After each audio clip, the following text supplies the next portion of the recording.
Hey, this is Fred Greene of Golf Smarter with our spring back into golf season with the late Tony Manzoni. This episode, originally number 408, published in October of 2013, was the fifth time that Tony blessed us with his wisdom and insights to the effectiveness of his single pivot swing. Now, at this point, we hadn't spoken to Tony in about 18 months, so we brought him back to pick his brain for 2 weeks in a row. So this is the first of 2 consecutive episodes that we've never included in previous years of honoring Tony's memory. His book, The Lost Fundamental, is available on Amazon, and his DVD, which we converted to a private link online, is also available when you write to me. For the most comprehensive information ever collected about Tony Manzoni, please go to golfsmarter.com/Tony. And Tony is all lowercase. If you'd like access to the video, please write to me directly, golfsmarterpodcast@gmail.com, or click on the Hey Fred button at golfsmarter.com. Golf Smarter number 408, published on October 29, 2013. Take ownership of your swing. Now repeat it with Tony Manzoni. This is Golf Smarter, sharing tips and insights from golfers and golf professionals to help lower your score. It's worked for your host, Fred Greene. Welcome back to Golf Smarter, Tony.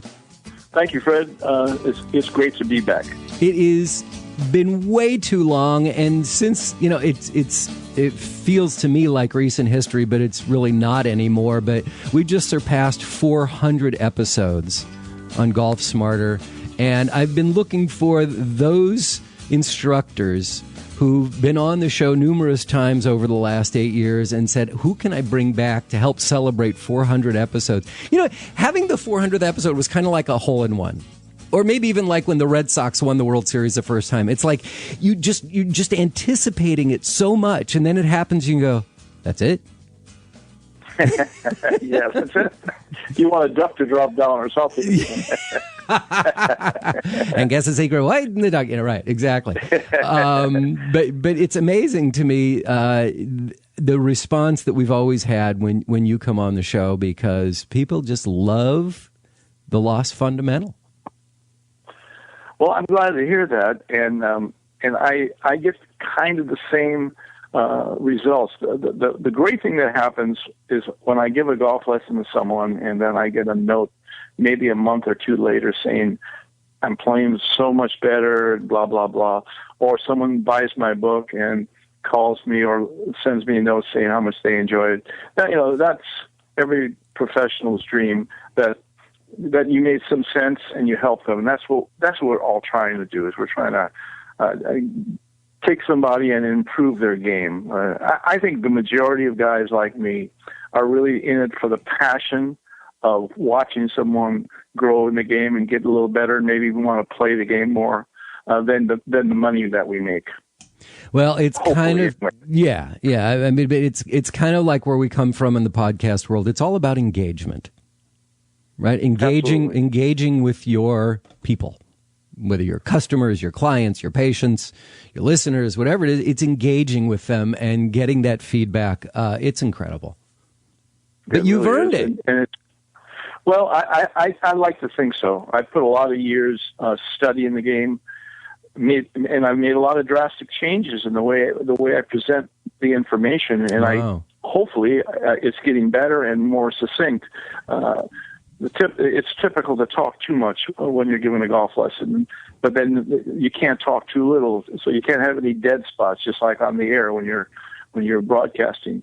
And as I teach to my golf management students how to teach this game, it's really important that you create an atmosphere of learning and allow the person to be relaxed and not worry too much about hitting a bad shot in front of you. Yeah, I think that a lot of people walk away from lessons overloaded with information. It feels like on a lesson, especially most people go in for 1 or 2 lessons and they're like, I'm going on vacation, fix my swing, right? And so there's this information dump that comes from an instructor, especially that wants to change everything that you do. And you're saying, I just want to hit my irons better. And they're like, well, you've got to change your swing. Yeah, if anyone's been playing for any length of time, what you really want to do is take what they have, maybe set them up a little bit better to the ball, but make sure that you can get them to repeat their action. Because in the final analysis, you've got to own your own swing. No matter what the concept you're trying to do, you've got to be able to repeat that. I mean, when you look at Trevino or the guys that aimed quite a bit left and blocked it right, or Furyk that has that very loopy swing, but they repeat it, and that's the key. And that's definitely the key. Now, I think by not shifting a lot of weight to the right and then having to shift it all the way back, that eliminates that big timing element that most people can't do, especially after you get past 40. It becomes almost impossible. Right. So those kind of things you need to know. You need to know where your body is relative to the ball. But if you hoist it or you take it a little flat, I really don't think that means much as long as you do it every time. And I can't tell you how much impact that little piece that you just tossed away had on me. Not just when I came down and played with you and had a friend of mine take a lesson from you as we videotaped it. And the Golf Smarter TV video that we put on called Ben Hogan's Secret Revealed, that is just short one. It's received more views of any video that we've ever done here. It's so incredible that it's not about, I'm talking about the hip sway and the slide to the right. Once I started keeping my lower body quiet, I was making much better contact, and my backaches at the end of a round were gone. Sure, because you're not ending up in a reverse C. You're ended up what we call posted up in the swing. Right. And, it's really nothing new. I mean, the old timers just say stay in the barrel. Well, there's a lot to that. There really is a lot to say staying centered to the ball. And if you look at film of Snead or Hogan or Palmer or Nicklaus or the guys that had long careers, they didn't move off the golf ball. They stayed on the ball. And they didn't purposely try to stay on it. It was the way they moved that kept them on the ball. And that's the key. You can't tell somebody, don't move your head in the swing. That's counterintuitive. What you want to say is, okay, if that right side goes behind you, then the head can't move right. If you're turning from the left side, you're gonna push back a little bit away from the ball, and then you have to get back to that starting position and get a little open and hit the ball. That's a lot to do in that millisecond the downswing takes. So Hogan was just, he figured this out, and I know he took it to his grave. But there is film that you could look at, and if you're a crazy person like me, that will sit in front of a video and watch it over and over and over and slow it down and keep looking at it, you'll start seeing little nuances of the things that man did. And he for sure played off the left side. Well, if you're a crazy person, then we're all crazy, I think. Because I think you got to really want to learn, Right. I as I tell my students, there's never a day that I don't learn something about the golf swing, some little thing. I'll be teaching someone and I'll say something and I'll think to myself, I got to keep that as a mental note. And as soon as I'm done with this lesson, I got to grab a ball and a club and try that. Because it's like jazz singers, you're improvising constantly. You're not hitting that same note. You're on the melody, but you're hitting a bunch of different notes. Teaching is kind of that way because that light bulb goes on with a phrase, but that phrase can be totally different for each and every person, even though you mean the same thing. I've had people take lessons from me for 4 or 5 lessons, and I am repeating the same thing over and over again, and they'll say, "Oh, you've never told me that before." And I said to them, well, I guess I'm going to have to tell it to you in another language because we've been speaking English most of the time and I've been saying it over and over. But people hear at times and don't. And as a teacher, you have to really be cognizant of that you have to be really clear, and you have to even ask them the question, do you understand what I mean? And not only do you understand what I mean, I want you to show me what I'm trying to get you to do. When you can get on that kind of a basis with someone, then they're learning and you're teaching.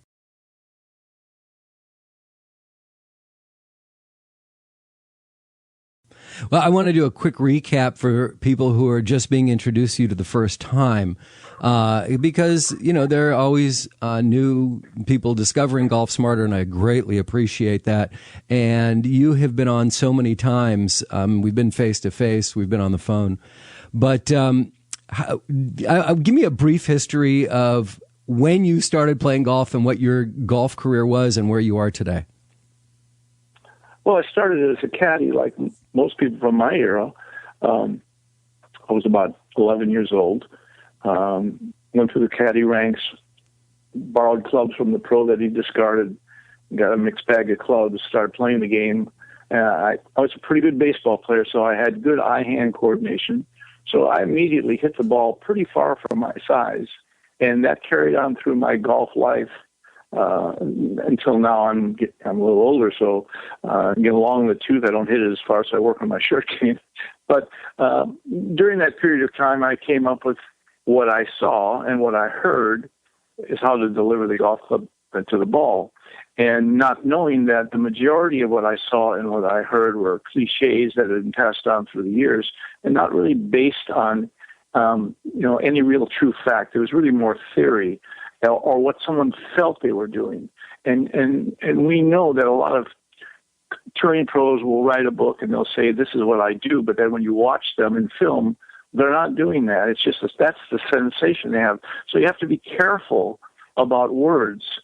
Are they actually the motor that drives the swing?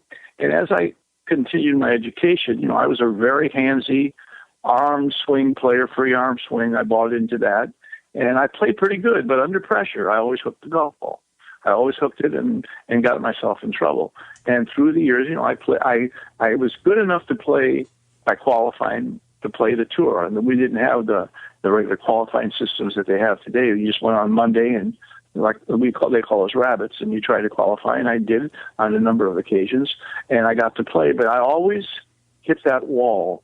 I was quick out of the gate, 2-3 under real quick, and then whip one out of bounds and then block the next one right because I'm trying not to hook the next one and so forth. So I fought that, and I realized that I didn't have, and not rightly so, because I felt like, well, I just don't have the talent for this. But the truth was I didn't have the information. And unfortunately for me, I got the information too late to do anything about it. So I decided, I'm going to give this information to people that have the dream of being a player, to have the dream of playing, or somebody that just wants to play better and not have to practice so much. So as I evolved as a teacher, one lucky day, a gentleman came in my office and said, I've got a letter, a copy of a letter written by Ben Hogan about the golf swing, and also video that really wasn't authorized. It was kind of home video, and, Hogan didn't like his swing videoed. After I read the letter, it said something in there that was a red flag to me. It says, when I'm at the top of the swing, I'm on the instep of my left foot. And I thought, well, doesn't he mean right foot? And then I watched the video, and it was exactly that. And I went out and I started hitting balls that way.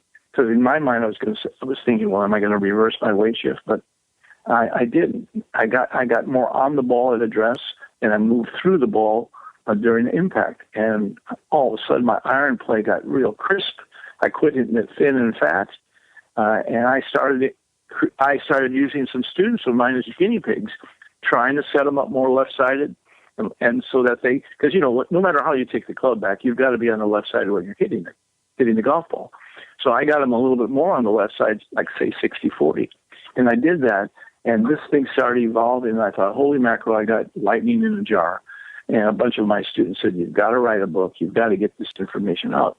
And in the process of writing the book, Stack and Tilt came out, which is it's similar in setup, but not in the action, because they really finish in kind of a reverse C, and I don't believe in that. I think that creates a lot of strain on the body, and I think that's actually an unnatural way to finish.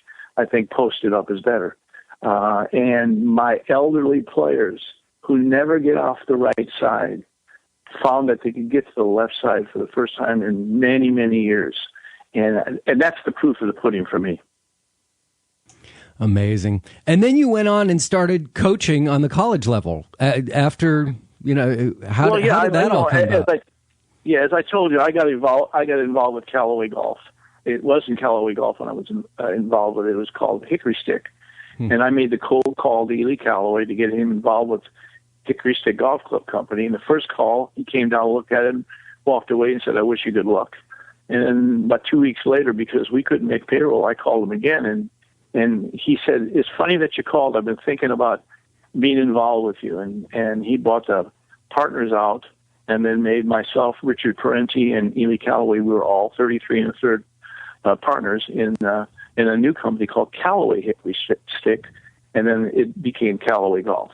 And of course, the story is a beautiful story because it's a $1 billion company. And I think I made one of the great cold calls in golf, for sure. And then from that point, after I left Callaway, cashed out my stock and so forth, I wanted to, do something in golf, give back. College of the Desert had a piece of property that I raised the money to build a golf facility on, a driving range, classrooms, and a little museum. And it's continued to evolve. I got lucky and got the golf team. And this is our 27th year in a row we won the conference championship. That's got to be a record somewhere. 27 years in a row you've won the conference championship? 27 years in a row. Amazing. And we're going to try to win it this year, the 28th. We won the state championship a number of times under my tutelage. Wow. And we won what we call the Southern California Regional Championship a number of times. And I've been blessed. We're in a wonderful area. We were one of the few campuses that has a driving range and a golf academy on campus, so that helps. I'd like to think that a percentage of the success came from me, from my teaching. But it's been a win-win for me. And as I tell everyone, this is the best thing I ever did in golf. And I qualified for the Senior Masters, and the day I qualified, I think I probably called everyone I ever met to tell them that I qualified.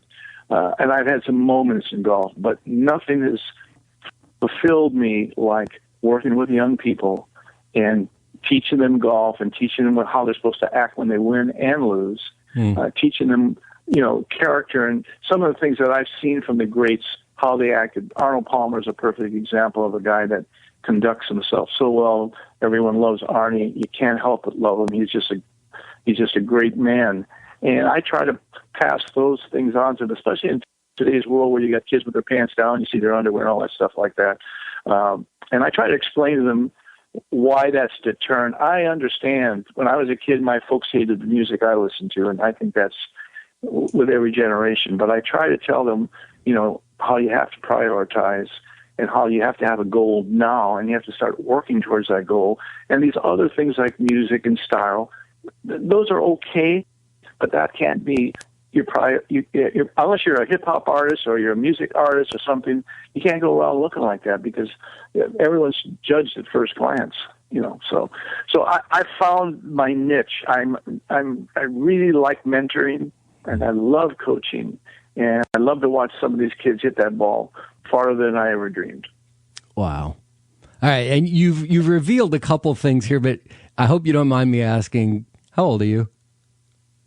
I'm 77 as of July 21st. Because when you said from my era, no one says that unless you're from that era. Yeah, well, there was big animals walking the land. Oh, well, that's because you're in the Palm Springs area and just everyone's overweight. Well, I'm very lucky. I want to say knock on wood, but it's hard to find wood nowadays. But knock on plastic. I am in really good shape, and I work at it. I have to work at it. Sure. And being around young people helps me work at it because typically they're all pretty fit these days. And so we talk about nutrition and doing all the right things. And, I love to hear Gary Player talk about put cumin on everything you eat. He's a marvel, that guy. And more people that would copy him instead of some of these other artists, they'd be better off for it. And at 77 years old, I'm sure, this is going to enhance credibility for you like crazy. What are you shooting these days? I still shoot par. Yeah, I still can. And shoot. how far do you drive the ball? About 265. When I pop it, I can get it out there about 280. I don't know. Yeah, but everybody gets really well downhill. I mean, when you're on a normal drive, is that really what you're doing on a normal day? My normal drive is in the. It's over 250. You know, with I'm in that 260 range. Like I say, every now and then I cook one, and you get it turning over a little bit, and it'll get out there. I can get out there pretty good still. I can still reach par fives and stuff. I used to hit it well over 300 yards when I was just a skinny kid, but I was very flippy wristed, and that was with a persimmon wood. Mm-hmm. But I can still move it a little bit. My golf team, everybody hits it 300 yards. They got arms 3 inches around, and they hit it 300 yards. It's just crazy.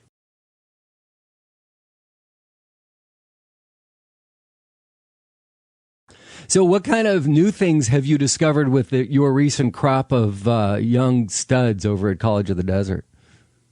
Well, what I'm finding, they're not so reluctant to listen. They're more curious about the golf swing, and part of it is because they see the record we've compiled. And I'm not going to say that every player that plays for me plays off the left side, but a lot of them have changed to it. And when I explain it to them, they realize that mathematically it makes sense. It's not theory. It's just that, look, if we got to get to the left side when we hit the golf ball, the farther we get to the right, the harder it is to get to the left. There's a whole bunch of things happening on that downswing that you've got to time, and we want to eliminate timing as much as we can in the golf swing. And so if we can rotate on a axis instead of two but one, if we can trap the club against our body via the connection of our arms to our body, then as we rotate, the club face stays square through impact. And it's easy to do physically. So, for the older generation out there that say, yeah, but you got to be young to do that. No, it's the opposite. The older you are, you're going to find it much more efficient. And the key here is that you can square the club to the ball easier, so you get a lot of square hits. I've got clients, believe me, late in their 80s that tell me they're hitting the ball farther now than they did 15, 20 years ago, because for the first time in their life, they know they're hitting the sweet spot. When you're throwing that club from the top and trying to roll your hands over, good luck, Charlie, because you may hit one a year, or if you're practicing out 8 hours a day, then maybe you can do that. But who practices over a half hour a day?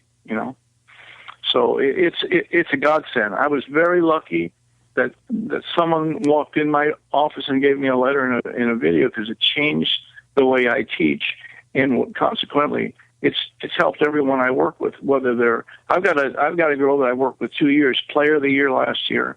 Her name is June Jang. She's on my video, and she's winning everything. And she's now going on to the regionals of the state. And you watch her hit a ball, you just go crazy. I mean, she's a 15-year-old girl that can hit a 260, 270. Wow! And that's not an exaggeration, because when we play, she keeps it up with me. When she busts one, she knocks it right by me, and I tell her don't do that anymore. But it's wonderful. And I just took on a 7-year-old Korean boy that I'm going to tell you something. I'm going to take a film of him hitting a golf ball, and I'm going to send it to you, and it's going to shock you. 7 or 17? 7 years old. 7 years old. 7 years old, and clocks it. I mean, he hits it out there where you say that's not possible, and he putts like a madman. And I can't take a lot of credit for this. His dad came to me, and I used to watch this little boy on the driving range, and it was like watching a little Ben Hogan. And his dad came to me and said, "Would you give my boy lessons?" And I said, "Well, yeah, but you've done a really good job." He says he won't listen to me anymore, which I just cracked up. So I took him. And of course, I don't charge kids. I'm it's for me. I get such a reward by teaching them and watching them. And the first thing I found is when I talked to him, he was real shy. All I could see was the top of his head. So I said, you have to look at me when I talk to you. So at the end of the lesson, I said to him, "Okay, Ivan, what have you learned today?" He says, "Well, you told me I have to set up a little better at the ball. I'm going to take it back a little bit more, with bigger shoulder turn, and I have to look at you when you talk to me." And I just thought, oh man, that's really cool that he was listening. Wow. And can you share his name? Yeah, I don't even know the last name. His name is Ivan, and he's a I said Korean. He's a little Japanese, a little Chinese boy. Okay. And the next time I talk to you, I'll tell you that the girl Jiun Jang she's Korean, and she's going to be. You will see her on the tour, and not only will she make the tour, she will win on the tour. She's that good. Wow.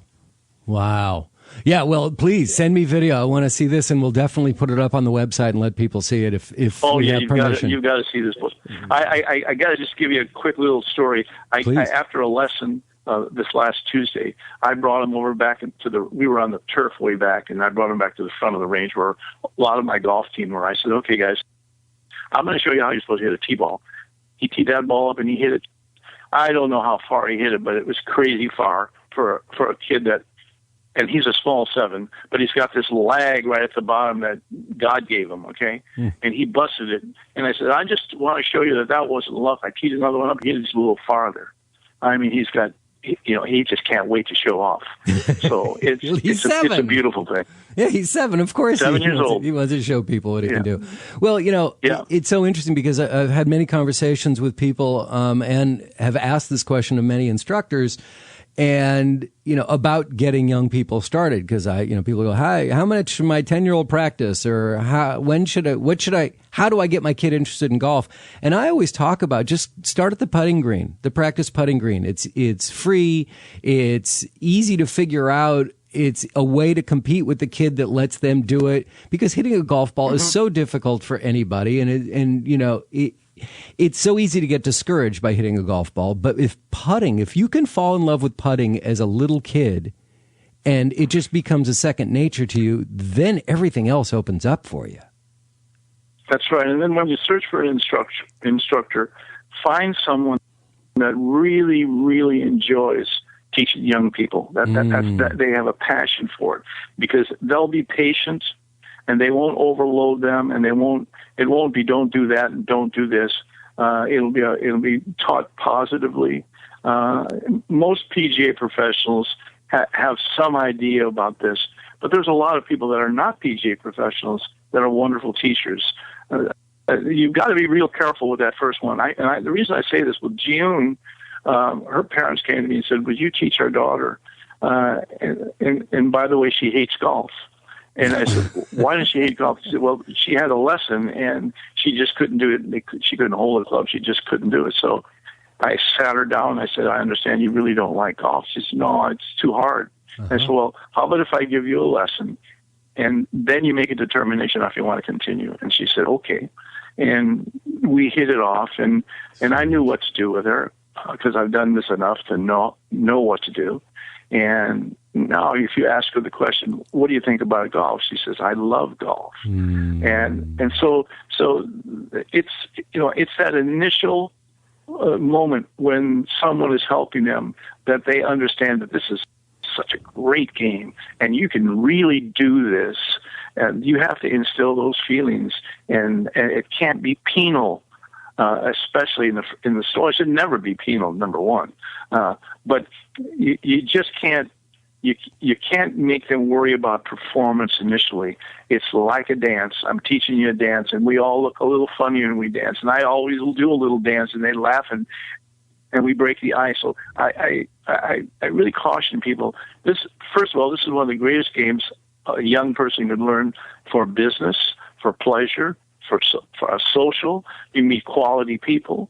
So get your kids on the golf course, get them playing this great game, but make sure that, like going to a doctor, pick out someone that knows what they're doing. Don't be looking for a bargain basement deal. If you're in Palm Desert, hey, the deal's real good because it doesn't cost you anything. Go to Tony. That doesn't mean 1,000 kids are coming. But no, I have a rule. I always have had that rule. I won't charge up until about 16 years old. And really? After 16, I'll charge. Wow. Yeah. I can't. I just can't do it. Well, that's very generous of you.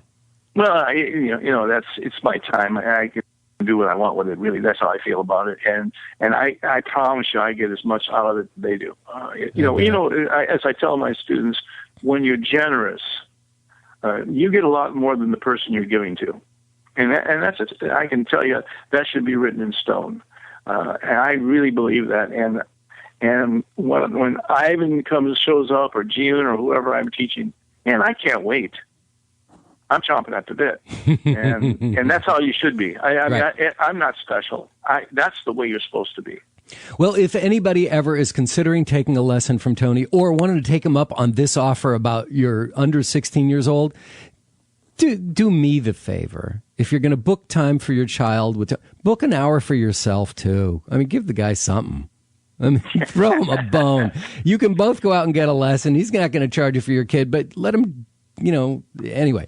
But you should know is that Tony has a book and an accompanying DVD, that the only place you can find these are on Tony's website and at golfsmarter.com. It really is. Is that still true?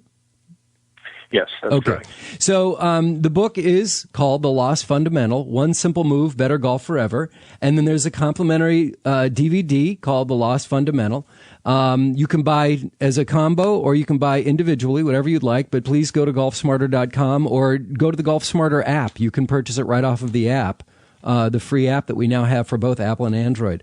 And you can buy it from there. And Tony will send it to you directly. Your order comes to me, but I send it to Tony, and he sends it out. I don't fulfill it. But you should really consider, it's not a thick book. It's an effective book. And it's same with the DVD. And check out when you're in the app, go into the videos and find Ben Hogan's Secret Revealed. Find the video that Tony and I did together. Tony, I have, based on the things that we've already discussed, I have so many more questions that I want to get into details on swing mechanics, which I don't do a lot, but I trust you.